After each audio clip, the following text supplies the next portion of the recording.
Most decks use dice to keep track of their life total. This one uses them to make robots, make treasures, and win games. Mr. House, President and CEO. Let's talk about Mr. House, because if you think this is just another goofy meme dice roll deck, I'm here to prove you wrong. For a red, a white, and a black mana, you get a 0/4 legendary artifact creature. But don't let this weak stat line fool you, because what you're really paying the mana for is an absolute value engine in the command zone. Mr. House has a really simple passive ability. Whenever you roll a 4 or higher, you get to create a 3/3 artifact robot creature. If you roll a 6 or higher, you get to create that robot plus an additional treasure token. This means every dice you roll will fuel your board presence and accelerate your mana. He also has an activated ability. For 4 colorless mana and tapping Mr. House, we get to roll a d6 dice, plus an additional one for each mana from treasure tokens that was spent to activate this ability. So if you build up a couple of treasures, suddenly you'll be rolling 3, 4, 5 dice in one single activation of this ability. This will grant you a ton of robot tokens and a ton of treasure tokens, which you can use to just play some really big creatures or to fuel the next Mr. House activation and ensure you will roll a ton of dice when you activate him. But here's what makes Mr. House absolutely broken. He was clearly designed with d6 dice in mind, but Mr. House doesn't actually care what size of dice you roll. So all those cards from Adventures in the Forgotten Realms and Baldur's Gate that allow you to roll d12s or d20s actually work with Mr. House. Casting a spell that allows you to roll a d20 and you roll more than 6, Mr. House will trigger and will give you a robot and a treasure token. The fact that these cards also work with Mr. House widens the card pool we can use for this type of deck immensely. And we're not just relying on some meme cards that allow us to roll dice. We're actually using impactful and powerful cards that are fun to use and will have an impact on the game. And let's be honest, most Magic players think a dice roll deck is an absolute meme. I made this video to prove you otherwise and maybe even change your mind. This deck is fun, explosive, and way stronger than it looks. Once the engine kicks in and opponents see how strong Mr. House really can be, they will be asking you for the deck list. Trust me. So with all that said, let's dive into the deck. As per usual, I will be going over every single card in the deck and explaining why I decided to include it. This video is divided up in 6 categories: the dice roll enablers, the treasure synergy cards, protection and removal, ramp and card advantage, support cards, and the lands. Let's start with the most important cards, the cards that actually allow us to roll dice. A quick disclaimer, before we go any further, I decided to exclude all attraction cards from the deck. Attractions are legal in the Commander format and are really strong for this type of dice roll deck, since they provide us additional extra dice rolls. That being said, it's a mechanic printed in the unsets, and I know a ton of people don't like playing those cards. If you do want to play attraction cards and you would like to know what cards I'd include in the deck, just ask me in the comments below and I'll happily share it. Let's get started. Barbarian class, a 1 mana enchantment that allows us to cheat on our dice rolls. If we would roll 1 or more dice, we get to roll an additional dice and then ignore the dice that had the lowest result. This means if, for example, a card allows us to roll 3 dice, we get to roll 4 dice instead. And then we get to ignore the lowest result. This will ensure all our dice roll cards will end up with a higher dice roll result, and Mr. House's trigger will also have a bigger chance of granting us robots and treasures. This enchantment is also a class, meaning it has level up abilities. Whenever we invest 2 mana into it, it will go to level 2. Then whenever we roll 1 or more dice, one of our creatures will get +2, 0 and menace until the end of turn. This is a nice little way to turn our robots into 5/3 creatures with menace and actually make them a little harder to block. If we then invest an additional 3 mana into it, it will go to its 3rd level. And passively, it will give all our creatures haste. This is just fantastic for the army of robots that Mr. House will create. If you create 5 robots, you will instantly be able to swing with them. And if Mr. House gets removed for some reason and you recast him from the command zone, due to him having haste thanks to this enchantment, you will instantly be able to use his ability. This is probably one of the strongest cards in the deck, even if it's only at its 1st level. Contraband Livestock, a 2 mana instant speed removal spell that exiles target creature. Then we also get to roll a d20 die. If the result is 9 or lower, the exiled target creature's controller will get to create a 4/4 Ox token. If the result is higher than 10, they will get a 2/2 board token. And if we roll a 20, they will get a 0/1 goat token. So depending on the roll, they will get a big creature token in return or a really small one. No matter what you roll, you will always always be able to exile one of their creatures, and this is a really efficient removal card. When you have Mr. House on the field, when you cast this, the value is just insane. Since you will be rolling a d20 die, the chances that you actually roll 6 or higher are pretty big. So a 2 mana removal spell that will give you a 3/3 body and a treasure token. Will, Blade of Frontiers. It's a 2 mana 1/1 legendary creature with the same passive effect as Barbarian class. Whenever we roll 1 or more dice, we get to roll an additional one and ignore the lowest result. This card ensures all our dice rolls will have a better result when he's on the field. Additionally, whenever we roll 1 or more dice, will get a +1/+1 counter on him. With the amount of dice we will be rolling in this deck, will turn into a really huge threat that opponents will have to deal with. Small little note on Will and Barbarian class. These cards state that you have to ignore the lowest dice roll. When you do ignore a dice roll, Mr. House will not trigger of it because the dice roll actually never happened according to the rules. So if you have both Mr. House and Will on the field and you use an ability that allows you to roll 1d6 dice, will allow you to roll another one. Let's say you roll a 5 and a 3. You will then choose the highest result, being the 5, and then Mr. House will trigger. The dice that roll 3 just gets removed and you will only get one Mr. House trigger. Sadly, ignored dice rolls don't count. Attempted Murder, a 2 black mana +X sorcery speed spell. Whenever you cast this card, you get to choose target creature. Then you get to roll X 6-sided dice. For each even result you get in those dice rolls, the target creature will get 2 -1/-1 counters. For each odd result, you get to create a 1/2 flying creature token named Stormcraw. This card is just crazy for this deck. It acts as a removal card since you will be rolling some even results and putting a ton of -1/-1 counters on the target creature, essentially removing it. And it also functions as a fantastic token generator, granting you a ton of 1/2 flyers you can actually use later in the game. But the best part about this card is that we can pump a ton of mana into it and get to roll a ton of dice. Since we will be generating a ton of treasure tokens thanks to Mr. House, we will always have a huge amount of mana to work with. If you cast this card for 8 mana, for example, you get to roll 6 dice. When you then have Mr. House on the field, for each result that's bigger than 4, you get a 3/3 creature token. And if you do roll some 6s, you will also get a ton of treasure tokens. Chaos Dragon, a 3 mana 4/4 flying haste creature that has to attack every turn if able. At the beginning of combat on our turn, every player has to roll a d20 die. The opponent or opponents that had the highest result or tied for the highest result can be attacked by this creature until the end of turn. So you will have to swing at the players who lost the roll. Since this is a 4/4 flying creature that can come down as early as turn 3, usually it doesn't matter who you swing with. They usually won't be able to block it anyways. And the real reason why we play this is because we get to roll a d20 dice at the beginning of each of our combats, resulting in us getting robots and treasure tokens of Mr. House. A solid creature body that allows us to roll an additional d20 every single one of our turns. Circuits Act, a 3 mana sorcery speed spell that allows us to roll 3d6 dice. For each different result we rolled, we get to create a 1/1 clown robot artifact creature. This card might seem really underwhelming, but actually paying 3 mana for 3 dice rolls with Mr. House on the field will generate you some insane value. And as you will see later in this video, we do play some sort of a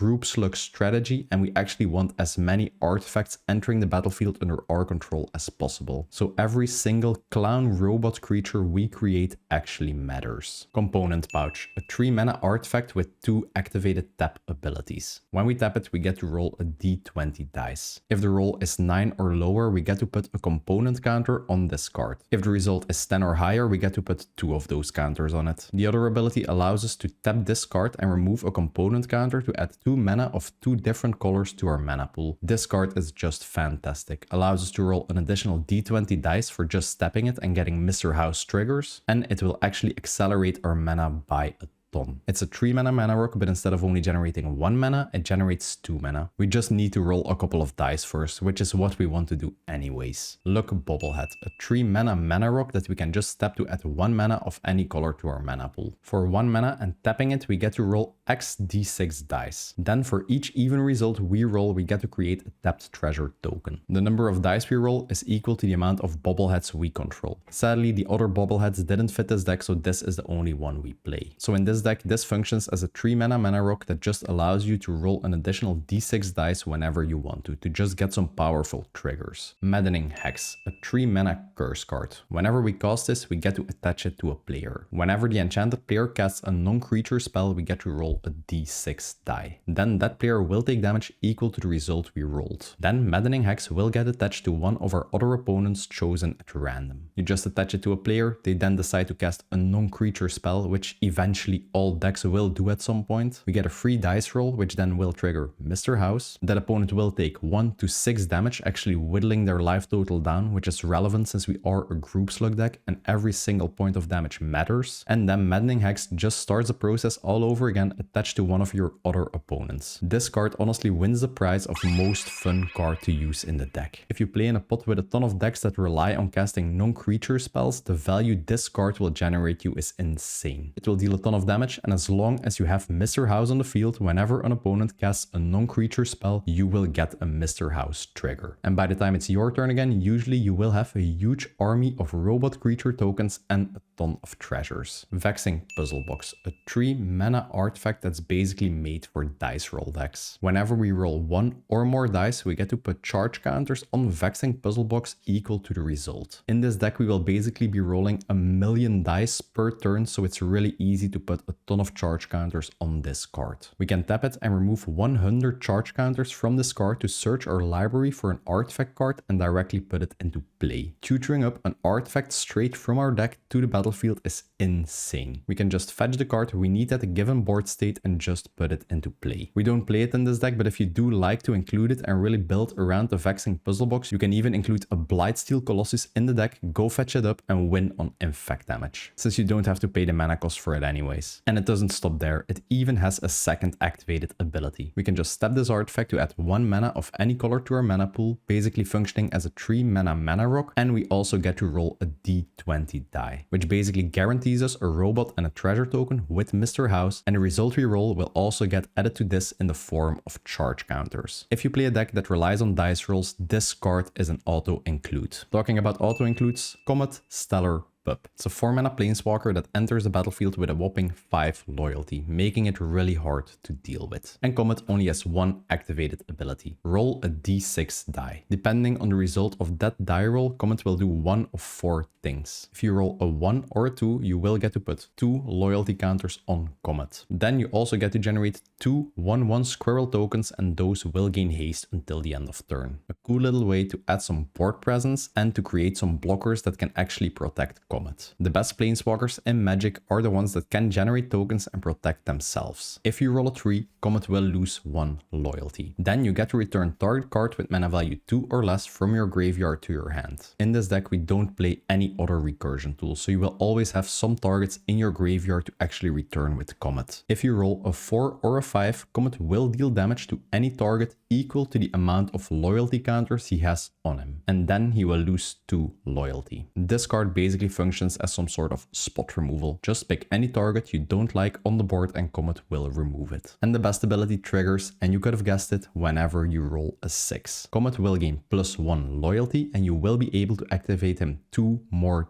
times this turn. And yeah, this effect stacks. If you then roll another 6, you will be able to use him 2 more times this turn. So as long as you keep rolling 6s, you will be able to keep using Comet, triggering his fantastic abilities. And if you do have Mr. House on the field and you do manage to roll a couple of 6s, the amount of dice rolls you get out of Comet is just insane. And remember, every time you use Comet and you roll a dice, Mr. House will trigger, granting you a robot and sometimes even a treasure token. Delina, Wild Mage. Whenever Delina attacks, we choose a creature we control. Then we get to roll a d20 dice. If the result is 14 or less, we get to create a tapped and attacking token of that creature we control, except it's not legendary. And it also has a line of text that says, exile this creature at the end of combat. If the result is 15 or higher, we also get that token and we get to roll an additional time, which will automatically result in us getting an additional token and an additional chance to roll again. Delina is just a crazy card that can allow you to get a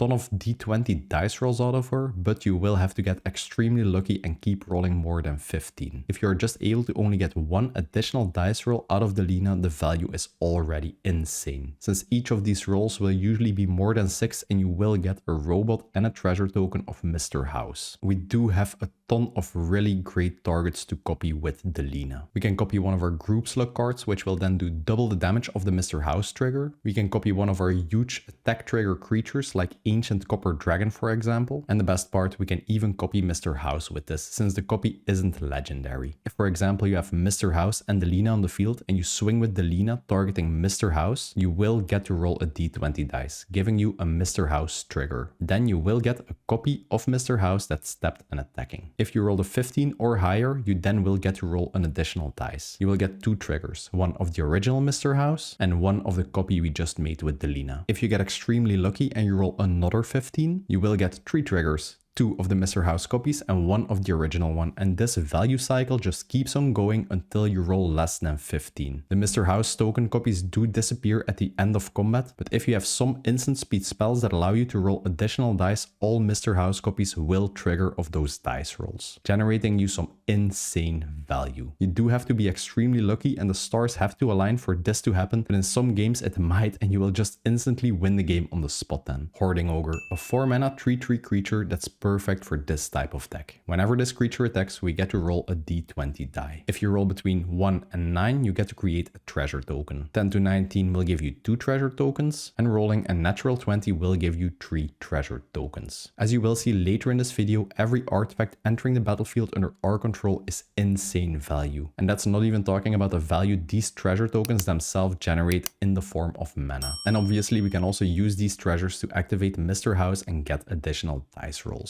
Wand of Wonder, a 4 mana artifact with an activated ability that costs 4 mana and requires us to tap it. When we activate this, we get to roll a d20 dice. Then each opponent exiles top cards of their library until they hit an instant or sorcery spell. We then get to cast X of those spells without paying their mana cost. The fact that this card doesn't just exile the top card of each player's library, but actually keeps digging until you have a relevant target is just insane. Let's say you activate this and you hit a Murder, a Brainstorm and a Cultivate. If you rolled less than 9, you get access to card draw, removal or ramp. If you rolled more, you get to choose 2. And if you rolled a 20, you can cast all 3 spells, just gaining all their benefits. And this is just talking about some low cost, really efficient spells that already provide significant value. Just imagine you hit a high cost spell with this like an Azuri's Predation. The value will just be crazy. And you can just keep activating this every single one of your turns by just paying 4 mana and tapping it. This card can really win you the game by itself, depending on what cards you hit with this. The Deck of Many Things, a 5 mana artifact that actually has a huge risk attached to it. For 2 mana and tapping it, we get to roll a d20 die. Then we have to subtract from the result we got the number of cards we have in our hand. Let's say, for example, we rolled a 10 and we have 5 cards in our hand. The final result then will be a 5. If the result of this effect for some reason is 0 or less, we have to discard our entire hand, which is something we really don't want to do in this deck. Usually later in the game, since we are in Mardu colors, we won't have that many cards in our hand, so we have really low chances of actually rolling 0 or less. But if you do get unlucky, tough luck, that's the name of the game. If you roll a 9 or less, you get to return a card from your graveyard to your hand at random. This card can provide some really solid recursion if you do get a right random card, which is never guaranteed. The main reason why we play this card is if you get a result between 10 or 19, which will then allow you to draw 2 cards, providing some excellent card advantage. And if you roll a 20, you get to put any creature card from any graveyard into play under our control. If that creature dies, its owner loses the game. So if you resurrect someone's 1/1 creature and it then dies under your control, that player is just removed from the game. That being said, rolling a 20 with this card is nearly impossible. Since if you do want to roll a 20, you actually have to have 0 cards in your hand and then get lucky and roll the actual 20. Since if you do roll a 20 and you only have 1 card in your hand, the result will be changed to 19 due to the passive effect. Chances of this happening and actually removing someone from the game with this effect are basically less than 0.0001%. moment. But hey, it's a really solid value card that allows us to roll dice and can allow us to draw a ton of cards later in the game. Ancient Copper Dragon, the big daddy of dice rolls and treasure tokens. It's a 6 mana 6/5 flying creature. Whenever this creature deals combat damage to a player, we get to roll a d20 dice. Then we get to create treasure tokens equal to the result of the roll. I don't think I really have to explain how good this effect is. Just swing at an opponent, once you connect and you roll an average 10, you get to create a whopping 10 treasure tokens, which you can instantly use. Usually when you play this creature and you can just hit an opponent once with this, you automatically win the game since it just provides that much value. This card does have one big downside, the price tag. It's one of the most expensive cards in the Commander format and it's not going to go down anytime soon. This card is not necessary in the deck, but it is one of the best ways to close out the game. And we also play his brother, Ancient Gold Dragon. For 7 mana, you get a whopping 7/10 flying dragon creature. Whenever this creature deals combat to a player, we get to roll a d20 die. Then, depending on the result, we get to create X 1/1 blue fairy dragon creatures. Just connect with this once and you will get a board filled with 1/1 flyers, which is really annoying for your opponents to deal with. Another really pricey dragon that's just fantastic in this type of deck, allowing you to roll a d20 die whenever it connects and swarming the board with a ton of creature tokens, which then in turn will trigger some of our group slug cards. Clown card, the last card in the dice roll section and probably the best one. It's an X cost 1/1 artifact vehicle. Whenever it enters a battlefield, we get to roll X d6 dice. Then for each odd result, we get to create a white 1/1 artifact robot creature. For each even result, we get to put a +1/+1 counter on this vehicle. This is the best card in the deck to generate you a ton of dice rolls and get a huge amount of Mr. House triggers. Let's say we cast this card for 6 mana. We will then get to roll 6 d6 die. If we do have Mr. House on the field, we will get 6 triggers. For each 4 we roll, we will also get to generate a 3/3 robot artifact creature.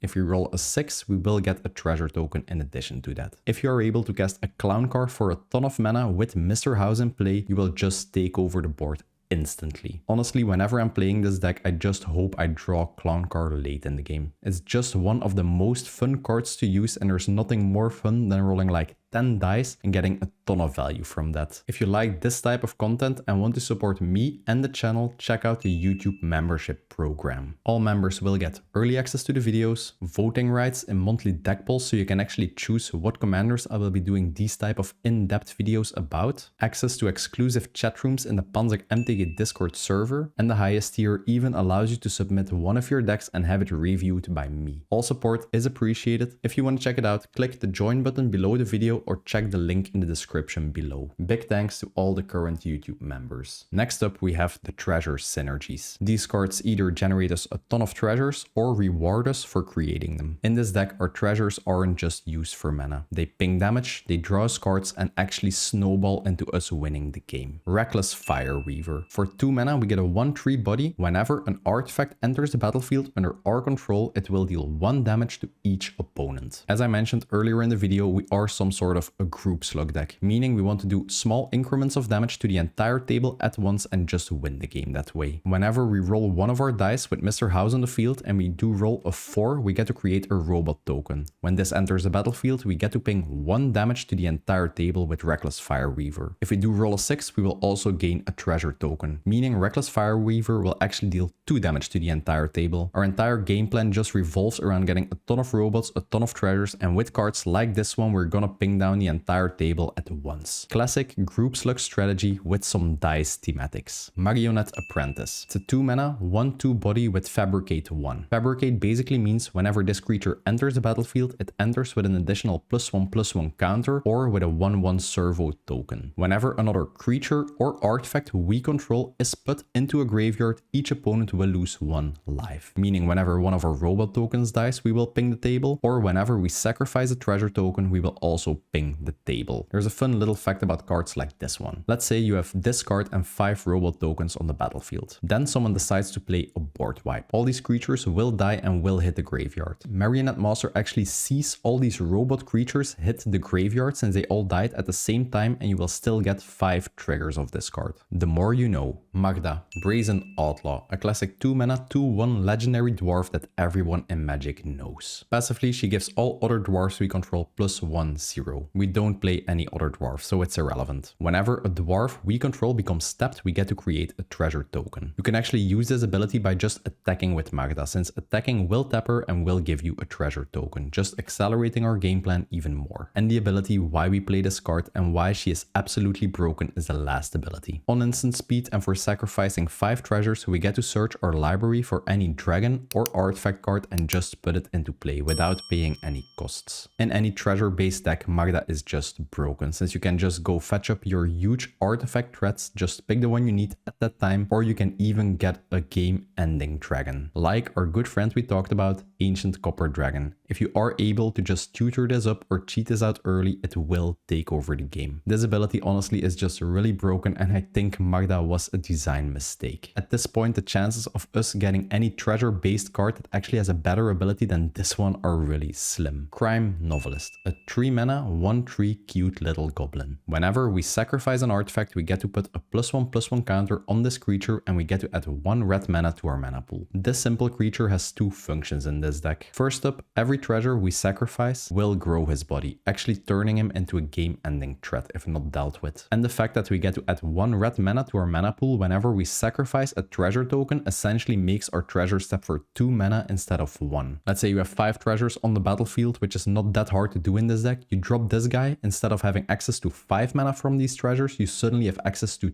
10 mana, which will set up some really explosive plays. This honestly is a really underrated card, and a ton of people don't even know this exists. It's an auto-include in any treasure-based deck. The value is just way too good to pass up on. Hadron Detonator, another 3-mana 2/3 goblin creature that's just a fantastic group slug card. Whenever an artifact enters a battlefield under our control, it deals 1 damage to each opponent. As you know by now, we will be generating a ton of robots, treasures, other artifacts, and Hadron Detonator will just convert this into a ton of damage. It even has another activated ability on top of the already fantastic group slug effect. We can tap this creature and sacrifice 2 artifacts. Then we get to exile the top card of our library, and we can actually cast it until the end of turn. The biggest weakness of this deck is actually drawing cards. Later in the game, if you have a ton of robot tokens and you can't swing with these, you can just sacrifice them to discard, dig 1 card deeper into your deck and give you some sort of card advantage. Ingenious Artillerist, another simple group slug card that will deal 1 damage to each opponent whenever an artifact enters the battlefield under our control. The more group slug effects like this one you can stack up on the battlefield, the faster your opponents will be taken out of the game. It really ups the speed of the clock your opponents are on. Jan Jansen, Chaos Crafter, another awesome Magdu artifact commander. It's a 3-mana 3/3 creature with haste, meaning we can instantly use his awesome abilities the turn he comes down. The first ability allows you to sacrifice an artifact creature. You then in turn will get 2 treasure tokens. This gives us an awesome way later in the game to sacrifice our robot creatures that we created to just turn them into additional treasures, which we can then use for mana. And you will also get 2 more artifacts entering the battlefield, triggering all of our group slug cards. The second ability allows us to sacrifice non-creature artifacts. Jan will then create 2 1/1 artifact creature tokens, triggering all of our group slug cards. Jan is just a fantastic and really versatile card for this type of deck. Professional Facebreaker, a 3-mana 2/3 creature with menace. Whenever 1 or more creatures we control deal damage to an opponent, we get to create a treasure token. A fantastic way to accelerate our mana even more and grant us additional artifacts entering the battlefield, translating into group slug triggers. Fun fact about this ability, since it does say 1 or more opponents, if you swing with 3 creatures at 1 single opponent and they all do combat damage, you will only get 1 treasure token. If you have 3 creatures and swing 1 at each opponent and they all connect to a different opponent, you will actually get get 3 treasure tokens. You have a max of 1 treasure token generated by this effect for each opponent that is dealt damage. So in most cases with this on the field, just send your robot creatures to different opponents to get as many treasure tokens as possible. This ability in itself would already be enough to include this card into the deck, but it even has a second activated ability. We can sacrifice a treasure token to exile the top card of our library, and we can then play it until the end of turn. Later in the game, if you do have a ton of treasures but no cards in hand, you can just start converting your treasure tokens into some sort of card advantage, and you can then just start playing cards from exile. An excellent way to dig deep into your deck later in the game. Xorn, a 3 mana 3/2 creature that's made for treasure decks. Whenever we would create 1 or more treasures, we get to create that many treasure tokens plus 1 instead. Let's say you have an effect that allows you to create 2 treasure tokens in one single instance, you will get 3 treasure tokens instead. Since Mr. House's ability will trigger separately for every single dice roll, every treasure created by Mr. House will be a separate instance. So if you roll 6 dice, for example, and you get 2 6s, generating 2 treasure tokens with Mr. House, Xorn will double every single one of them, and you will actually end up with 4 treasure tokens. Most treasure generating cards in this deck will only generate 1 treasure at a time. So Xorn basically doubles our treasure token output. This is a must-have card in the deck. Grim Hireling. For 4 mana, we get a creature with a similar effect to Professional Facebreaker, but instead of only generating 1 treasure token whenever a creature deals combat damage to a player, we get to generate 2 of these tokens instead.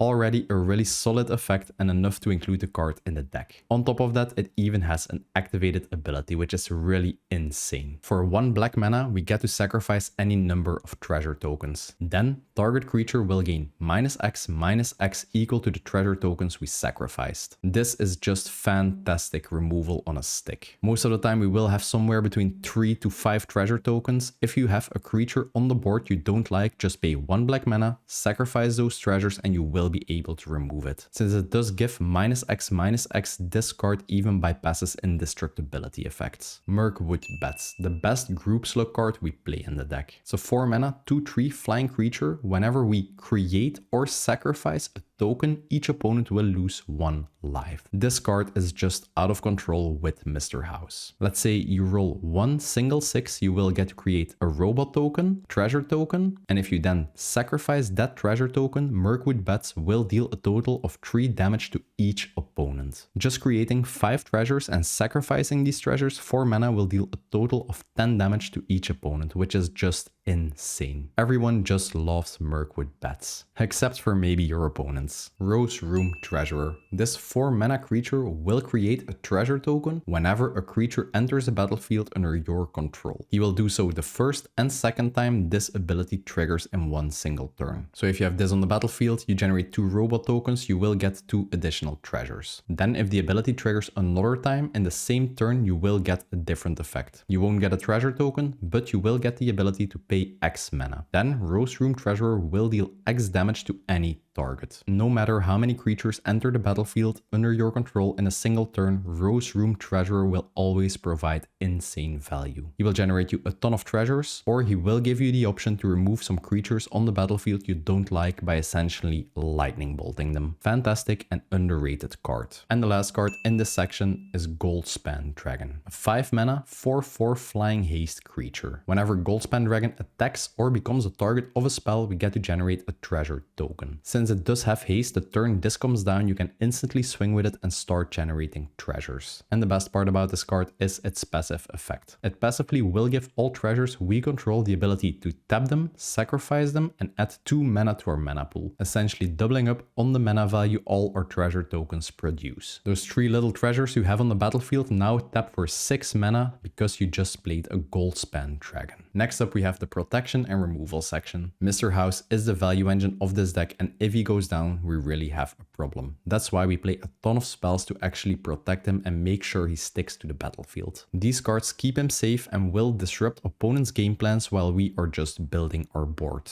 Dispatch, a 1 mana instant speed spell that will tap target creature. This is a really bad card, I know, but it has the Metalcraft ability, meaning if we cast this and we control 3 or more artifacts, we actually get to exile the target creature instead. A 1 mana instant speed spell that will exile a target creature. Really efficient, since we will always be controlling 3 or more artifacts. Don't forget that Mr. House is an artifact creature himself, so he actually counts towards the tree. Swords to Plowshares, a 1 mana instant speed spell that exiles target creature. The creature's controller will gain life equal to its power, but in most cases that's not really relevant. 1 mana instant speed removal spells are the best interaction ever printed in Magic. Play your removal, people, because you can't win the game if you're actually about to lose the game to one single creature an opponent controls. Delete, a sorcery spell we can cast for 2 mana and X. It will deal X damage to each non-artifact creature and each player. In this type of deck, this is just a one-sided board wipe. You can just pump a ton of treasure mana into this, deal like 5 damage to the entire board, and Mr. House and your robot tokens will always survive. You can even cast this before combat, just wipe the board, your robots will still be there, and you can lethal an opponent out of the game with your robot creatures. The fact that this damage is also dealt to each player actually is really relevant in our group slug strategy, since it will actually be a lot easier to take opponents out of the game with our small increments of little damage if they are at a lower life total. Reprieve, some sort of a 2 mana counter spell in white. We get to return target spell to its owner's hand, meaning if someone casts a spell and it's still on the stack before it resolves, you can just cast Reprieve and it will return to their hand. Their mana will be tapped and they will have to pay it again to cast it again. So for example, if you're ahead on the board and someone plays a Supreme Verdict, which is a board wipe that can be countered, you can just cast Reprieve. It doesn't care about not being able to be countered and it will return to the opponent's hand. If they don't have 4 mana left, they can't cast it again and your board will be safe for one other turn. A fantastic card to keep in your hand, and whenever an opponent is playing a game-ending spell, you can just Reprieve it back to their hand and you will have another turn to deal with it. And Reprieve also draws as a card, so it basically replaces itself. Anguished Unmaking. 3 mana, 3 life, you get to exile any non-land permanent on the board. Allows you to deal with indestructible gods, enchantments, artifacts, yeah, name it, Anguished Unmaking just deals with it. Flawless Maneuver. For 3 mana, we get an instant speed spell that will give all our creatures indestructible until the end of turn. A fantastic way to just protect our value creatures, Mr. House, and our robots from any spot removal or board wipes. If we do control Mr. House, which we will do 90% of the time, we can even cast a spell for 0 mana. Honestly, in my opinion, all the cards that cost 0 mana when you control your commander are absolutely busted and should be banned in the format. That being said, this card is just way too good not to play in this deck. Clever Concealment. For 4 mana, we get to pick any number of non-land permanents we control and they phase out. Phasing out basically means those permanents don't exist until our next upkeep. Phasing out really is the best way to protect your creatures because they won't exist and opponents won't be able to interact with them in any way. Someone casts a board wipe, just play Clever Concealment, all your creatures will be gone, board wipe resolves, nothing dies, next upkeep you just get everything back. And on top of that, it also has the Convoke mechanic, meaning you can actually tap creatures to pay for the mana cost of casting this spell. So just leave some robots untapped and you will actually be able to use them to pay for this mana cost. You will be tapped out, your opponents will think it's safe to play a board wipe. Surprise, surprise, you just tap your creatures, convoke the spell in, and GG. Ruinous Ultimatum. And yeah, it really is some sort of a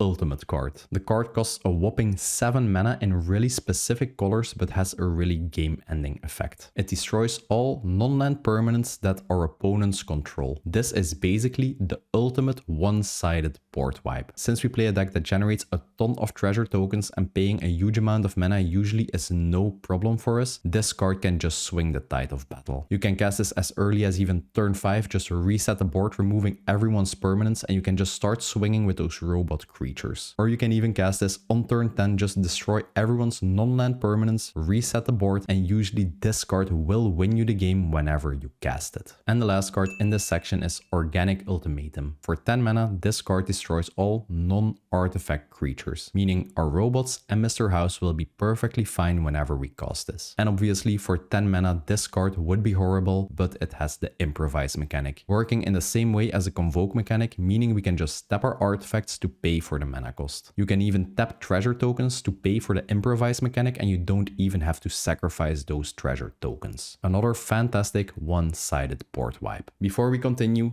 don't forget to hit the like button, hit subscribe, and hit the bell notification icon. I upload one of these in-depth deck tech videos every single week, so make sure you don't miss a single one. Next up, we have the support section. These are the cards that just push this deck over the top and really glue all of our synergies together, but they didn't fit into any of the other categories. Academy Manufacturer. This 3-mana 1/3 artifact creature will provide us with an insane amount of artifact token output. If we would create a clue, food, or treasure token, instead we get to create all 3 of those tokens, meaning that every single treasure we generate in this deck, and yeah, we will be generating a ton of treasures, will also generate us a food and a clue token in addition to that. Combine this with our group slug cards, and every treasure we generate will deal a total of 3 damage to each opponent, which is absolutely crazy. You can also use the clue tokens to draw some cards later in the game. As I mentioned, this deck is really bad at drawing cards, and when someone is targeting you or you are under a ton of pressure, you can just start sacrificing the food tokens and gain some life out of it. Academy Manufacturer is a fantastic card that you should include in any clue, food, or treasure token deck. The value is just crazy. Caretaker's Talent, a 3-mana class enchantment. Whenever 1 or more tokens are created under our control, we get to draw a card. In this deck, every single one of our turns, we will be generating some sort of token, so this card rewards us with some excellent card advantage. You can even decide to use Mr. House in an opponent's turn, roll some dice, create some tokens, and you will be able to draw a card, essentially bypassing the once per turn mechanic and actually drawing cards outside of your own turn. For 1 mana, you can level this up and you get to create a token copy of a token you control. So this basically translates into an extra treasure or an extra robot or whatever. It's not really that great. For 4 mana, you can get this to its final level and it will give all creature tokens you control +2/2, which is actually really relevant in this deck. As you know by now, we will be controlling a small army of 3/3 robot tokens at any given time. This card actually pushes them to 5/5 bodies, which is already a really good stat line and will make sure you will be able to close out games by swinging with your robots. Delny, Streetwise Lookout, a 3-mana 2/2 creature that will give an insane benefit to each creature in this deck with 2 or less power, which we do play a ton of. All creatures we control with power 2 or less can be blocked by creatures with power 3 or greater. It's not really that relevant in this deck since our robots are not below 2 power, but it's a nice way to get some additional hits in with a professional phase breaker, for example. The real reason why we play this card is a second passive effect. If an ability of a creature we control with power 2 or less would trigger, it triggers an additional time. I will just give you some examples to show you how good and how relevant this is. You roll some dice and Mr. House is about to generate you some robots or treasures. Every single Mr. House trigger will be doubled. An artifact enters and we have a group slug card on the battlefield dealing 1 damage to each opponent. Trigger will double and we will be able to deal 2 damage per artifact entering to our opponents. You're sacrificing treasures with Crime Novelist on the battlefield. You now will get 2 additional red mana per artifact you sacrifice, making our treasures essentially generate 3 mana. Professional Phase Breaker is about to trigger because you deal combat damage. You will get an additional trigger and an additional treasure token. And you probably have even more interactions in this deck I didn't even mention. Delny is just an insane card and we play a ton of low power creatures. This will just provide an insane amount of value. Kambal, Profiteering Major, 3-mana 2/4 creature in Ors of Colors. Whenever 1 or more tokens enter the battlefield under our opponent's control, we get to create a copy of all of them. This ability only triggers once per turn. This means if an opponent creates a treasure token in their turn, we will also get a treasure token. If an opponent is creating an 8/8 octopus token, we will also get a copy of that token. If the Krenko player is creating 5,000 goblins, we will also gain those 5,000 goblins. Whenever 1 or more tokens enter the battlefield under our control, we will gain 1 life and each opponent will lose 1 life. In modern day Magic, every deck is making tokens, be it treasures, clues, big creature tokens, whatever. Kambal will always provide you with value. This will trigger his second ability, which functions as a group slug ability. Whenever one of those tokens enter the battlefield under our control, we get to ping the table, gain some life, and whenever we generate a token, the entire table will also take damage and we gain life. He does say 1 or more, so if you do generate 5 treasures in 1 ability, it will only give you 1 trigger. Stridehanger Automaton. It's a 3-mana 1/4 artifact creature that will give all top tier creatures we control +1/1. If 1 or more artifact creatures would be created under our control, we get to generate that many tokens plus an additional 1/1 top tier token. These flying little top tiers will be 2/2s thanks to Stridehanger Automaton automaton's passive ability. Whenever you create a treasure, you will get a top tier. Whenever you create a robot, you will get a top tier. And all of these top tiers entering will also trigger all of our group's luck cards, resulting in a ton of damage to the entire table. Clock of Omens. It's a 4 mana artifact with a really unique ability. We can tap 2 untapped artifacts we control to untap an artifact. This card has some weird uses and is used in a ton of infinite combos, but in our deck is just an awesome way to get more triggers out of our activated abilities of our artifact cards and to get extra Mr. House activations. Let's say we do have a ton of robots and Mr. House on the battlefield, you can just pay 4 mana, tap Mr. House, get some dice rolls, then you can just tap 2 of the robots we control, untap Mr. House, and you can activate them again. You can even tap treasure tokens with this because they are also artifacts. You don't even have to sacrifice them. Fun little fact, you can also tap Clock of Omens itself to activate its own ability. Later in the game, you can even start tapping your robot tokens to untap your mana rocks to just have access to more mana. Clock of Omens is a fantastic card. You will find some weird little synergies with this card in this type of deck. You just have to play it. It's a really fun process to just learn new synergies that Clock of Omen has in an artifact deck. The possibilities are really endless. Mondrak,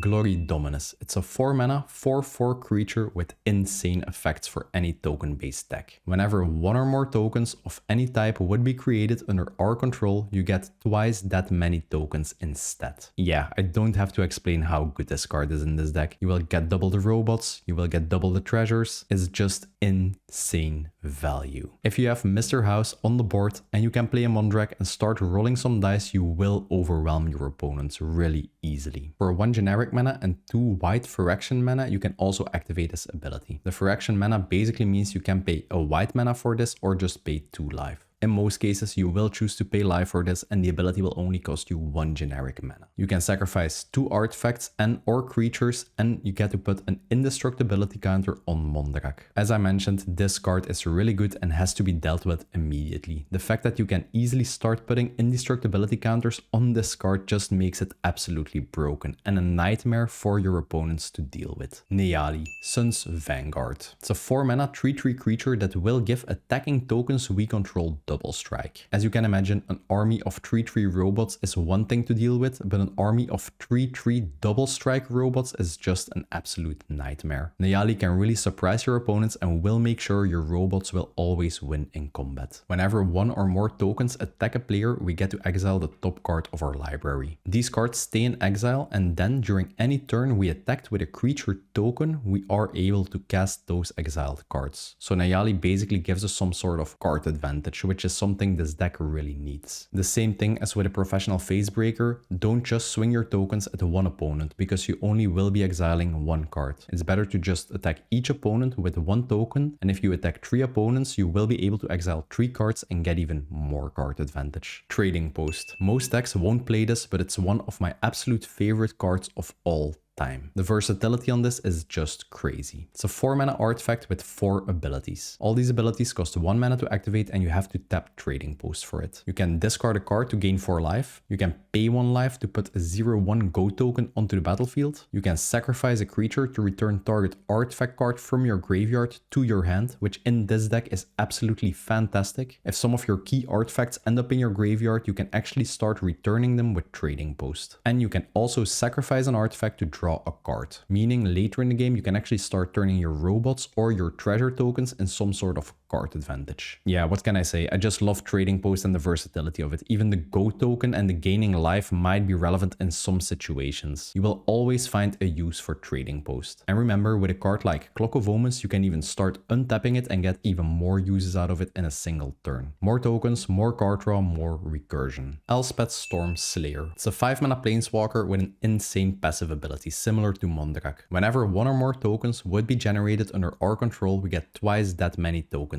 instead. And we get that on a 5 loyalty planeswalker body with fantastic abilities. The +1 ability generates us a 1/1 soldier token. Excellent ability to just generate a blocker and protect herself. The 0 ability honestly is what it's all about in this deck. We can put a +1/+1 counter on each creature we control and these creatures will get flying until the end of turn. So our 3/3 robots will turn into 4/4 flying death machines that are just able to fly over any blockers our opponents have and we will be able to lead needle someone out of the game with them. And you can activate this ability every single turn. Just keep growing your robots over and over again and making sure they keep flying. And the -3 ability is an excellent spot removal tool, allowing us to destroy a creature an opponent controls with mana value 3 or more. An excellent way to remove someone's commander, for example. Elspeth really does it all. Doubles our token generation, protects herself, buffs our robot tokens and gives them flying, and acts as a solid removal piece. Originally in this deck, this card was Anointed Procession, a 4 mana enchantment with the same passive effect, but just paying 1 mana more for all the awesome abilities that Elspeth has totally is worth it in my opinion. And the last card in this section is a Lustrous Wanderglyph. It's a 5 mana 2/2 artifact creature with the Ascent mechanic. Ascent basically means whenever we control 10 or more permanents, we will get the City's Blessing for the rest of the game. In this type of deck, we will have a ton of creature tokens, a ton of treasure tokens, and we will always be controlling 10 or more permanents. So it's really easy to trigger the City's Blessing. As long as we control this creature and the City's Blessing, all our other artifact creatures will get +2/2, making all of our robot tokens into 5/5 creatures instead of 3/3 creatures. Perfect way to close out the game with them. And passively, at the beginning of each upkeep, we get to create a 1/1 colorless artifact gnome token. And this is not just our upkeep, it's each upkeep. So if you just drop this creature, pass the turn, in the opponent's upkeep, you will get to generate a 1/1 creature token. Next opponent, another 1/1, next opponent, another 1/1, and one round around the table will result with you getting 4 creature tokens. These are usually 1/1s, but due to us having the City's Blessing, these will actually be 3/3 creature tokens. They're also artifacts, so they will trigger all our group slug effects, allowing us to ping damage to the entire table at once. A fantastic card to close out the game with. Next up, we have the ramp and card advantage section. We are a treasure token based deck, but we do play a ton of effects that do require a ton of mana, so we do play a ton of acceleration cards. And as I mentioned, card draw is the weakness of this deck, so we do play a little package to just allow us to dig deep into our deck. For mana rocks, we play a Sol Ring, Arcane Signet, Boros Signet, and Rakdos Signet. All are just really simple mana rocks that generate mana and will allow us to just be ahead on the curve on tempo. And whenever you play these, they will also trigger all our group slug cards since they are artifacts. Deadly Dispute, a 2 mana instant speed spell with the additional cost of us sacrificing a creature or an artifact when we cast this. When the spell resolves, we get to draw 2 cards and generate a treasure token. The efficiency on this is just crazy. You can just sacrifice one of your treasure tokens, you will get a new one, and you will get to draw 2 cards. Even if you don't want to sacrifice your treasures, you can just sacrifice the robots we create with Mr. House and turn them into treasures and card advantage. This is a really efficient card in any treasure-based deck. Idol of Oblivion, a 2 mana artifact that we can just step to draw a card. We can only activate this ability if we created a token this turn. And having a 2 mana artifact we can just step to draw a card is a really good deal. We can also invest 8 mana into it, tap it and create a 10/10 Eldrazi token. Chances of you using this are basically 0, but in some weird situations you might actually find this to be useful. Loto, Corrupt Sheriff. In my opinion, one of the strongest 2-drop creatures ever printed.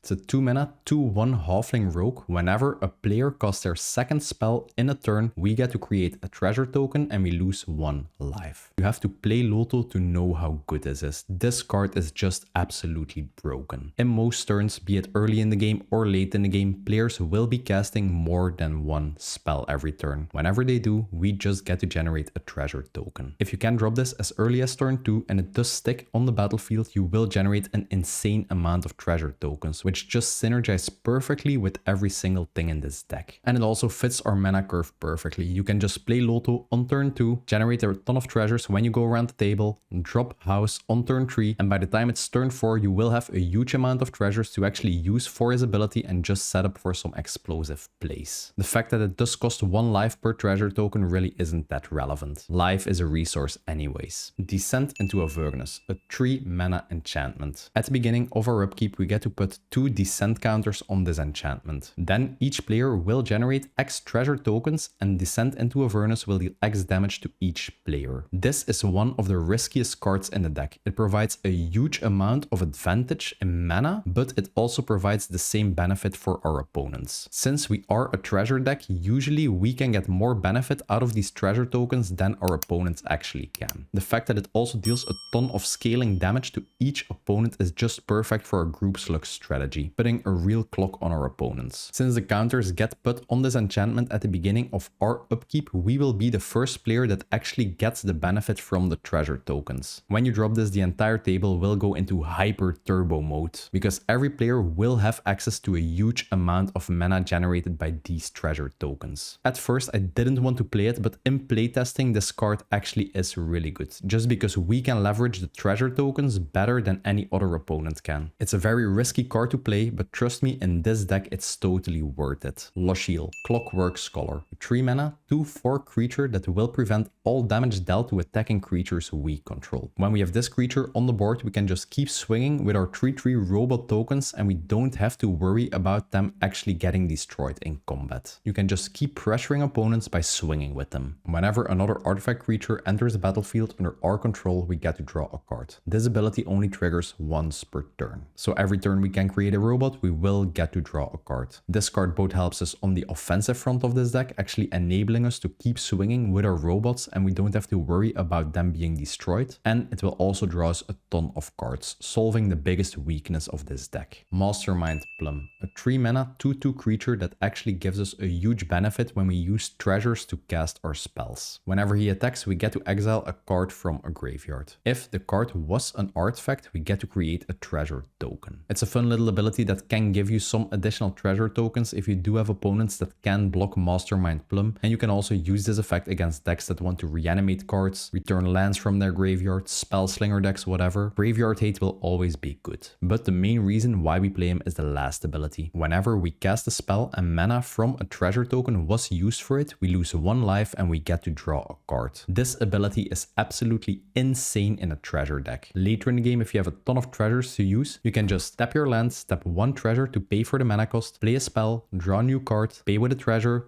play the spell, draw a new card, and you basically generate some sort of a value chain where you can just keep drawing cards and casting spells. As long as you have 1 treasure token to pay for anything you cast, you will draw a card. Really fun card to play and really essential in this type of deck that has a hard time drawing cards. Prosperous Partnership, 3 mana enchantment that generates 2 1/1 white creature tokens whenever it enters the battlefield. But the real reason why we play this is its activated ability. We are allowed to tap 3 untapped creatures we control and then we get to generate a treasure token. This gives us a way later in the game to actually start tapping our robots to generate additional treasure tokens. We can then use these cards for Mr. House, trigger our group slug cards with this, or just generate mana. The fact that this card already gives us 2 creature tokens to work with whenever it enters makes it into a fantastic card. Benny Brax, a 4 mana 3/2 creature with the Convoke mechanic, meaning we can actually start tapping our robots to pay for this card's mana cost, enabling us to usually cast them for only 1 mana, which is a really good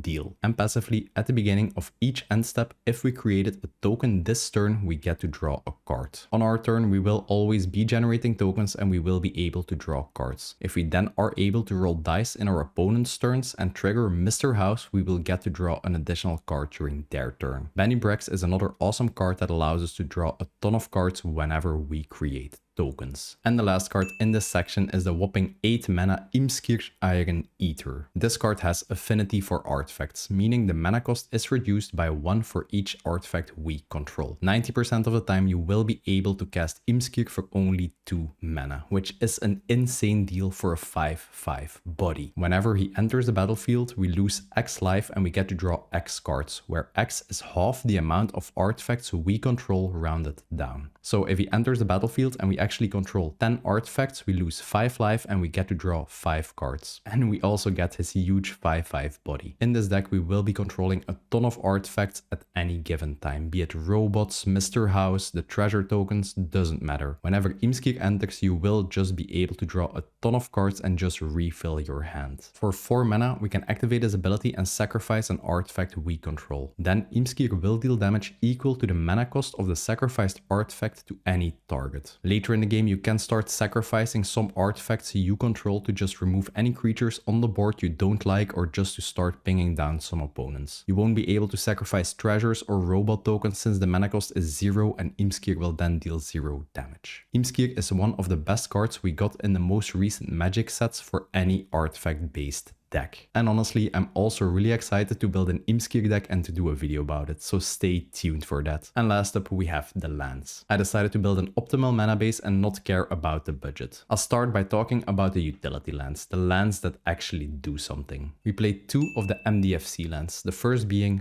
Fell the Profane. It's a 4 mana instant speed spell that allows us to destroy any target creature or planeswalker. Just an efficient additional removal spell, and if we do need the land, we can just play the backside, and if we pay 3 life, it even enters untapped, functioning as some sort of a basic swamp in this deck. And the other MDFC land in this deck is Witch Enchanter. It's a 4 mana 2/2 creature. Whenever it enters a battlefield, we get to destroy target artifact or enchantment. Nowadays in modern Magic, we have a ton of strong artifacts and enchantments in the game, and we do need some ways to deal with them. Be it a Rhystic Study, a Phyrexian Altar, an Aura Shards, whatever. Just play a Witch Enchanter and the problem is solved. And like the previous card, if you do need the land, you can just play the backside, which is a land that enters untapped if you pay 3 life, and it just functions as a basic plains. There's no real downside to playing any of these MDFC lands. And the last utility lands are 3 artifact lands. These are just lands that tap for mana, enter untapped, functioning as some sort of basic lands, but they also have the artifact type in addition to the land type, meaning these lands actually count toward our total artifact number, which is really relevant for cards like Imskir that actually have affinity for artifacts.